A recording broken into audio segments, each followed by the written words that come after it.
Hello everyone, welcome back to my channel Shweta Rajput वॉसे diet. तो भक्तों, आज मैं आपको सर्वपितृ अमावस्या की व्रत कथा सुनाने जा रही हूँ।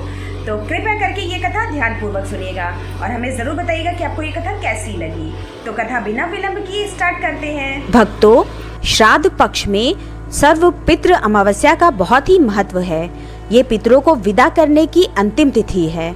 अगर कोई श्राद्ध तिथि में किसी कारण से श्राद्ध न कर पाया हो या फिर श्राद्ध की तिथि मालूम न हो तो सर्वपितृ श्राद्ध अमावस्या पर श्राद्ध किया जा सकता है। भक्तों, आइए इस तिथि के महत्व की पौराणिक कथा क्या है ये सुनते हैं। भक्तों, देवताओं के पितृगण अग्निश्वात जो सोमपथ लोक में निवास करते हैं, उनकी मानस कन्या अक्षोदा नाम की एक नदी के रूप में अवस्थित हुई। मत्स्य पुराण में अक्षोदा सरोवर और अक्षोदा नदी का जिक्र मिलता है जो कि कश्मीर में स्थित है। तो आइए इससे संबंधित एक श्लोक सुनाती हूँ। अक्षोदा नाम तेषाम तु मानसी कन्यका नदी अक्षोदम नाम च सरः पितृभिर्निर्मितं पुरा अक्षोदा तु तपस्यके दिव्यम वर्ष सहस्त्रकम। भक्तों, एक बार अक्षोदा ने 1000 वर्ष तक तपस्या की, जिससे प्रसन्न होकर देवताओं के पितृगण अग्निश्वात्र और बहिष्पद अपने अन्य पितृगण अमावसु के साथ अक्षोदा को वरदान देने के लिए अश्विन अमावस्या के दिन उपस्थित हुए। उन्होंने अक्षोदा से कहा कि हे पुत्री, हम सभी तुम्हारी तपस्या से अति प्रसन्न हैं, इसलिए जो चाहो वर मांग लो। लेकिन अक्षोदा ने अपने पितरों की तरफ ध्यान नहीं दिया और वो अति तेजस्वी पितृ अमावसु को अपलक निहारती रही।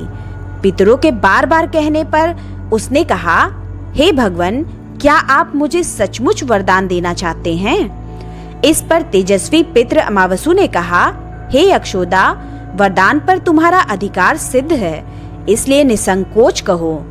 अक्षोदा ने कहा, भगवान, यदि आप मुझे वरदान देना ही चाहते हैं तो मैं तत्क्षण आपके साथ रमण कर आनंद लेना चाहती हूँ। अक्षोदा के इस तरह कहे जाने पर सभी पितृ क्रोधित हो गए। उन्होंने अक्षोदा को श्राप दिया कि वो पितृलोक से पतित होकर पृथ्वीलोक पर जाएगी। पितरों के इस तरह श्राप दिए जाने पर अक्षोदा पितरों के पैरों में गिरकर रोने लगी। इस पर पितरों को दया आ गई। उन्होंने कहा कि अक्षोदा, तुम पतित योनि में श्राप मिलने के कारण मत्स्य कन्या के रूप में जन्म लोगी। पितरों ने आगे कहा कि भगवान ब्रह्मा के वंशज महर्षि पराशर तुम्हें पति के रूप में प्राप्त होंगे। तुम्हारे गर्भ से भगवान व्यास जन्म लेंगे।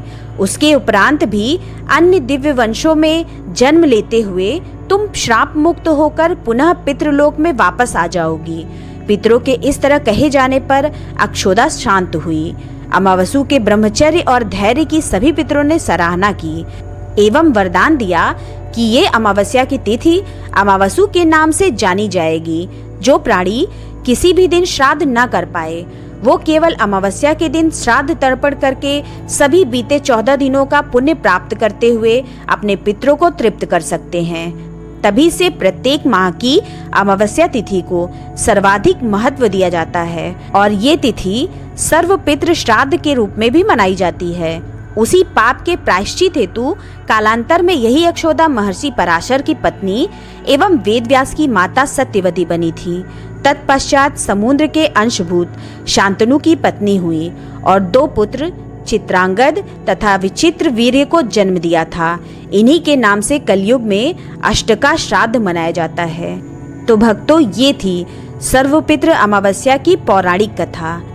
भक्तों, अगर मेरे द्वारा सुनाई गई ये कथा आपको पसंद आई हो तो मेरे चैनल को सब्सक्राइब कर ले और बेल आइकन प्रेस करना बिल्कुल ना भूलें, जिससे मेरे आगे आने वाली लेटेस्ट वीडियो के नोटिफिकेशन आपको तत्काल मिल सके।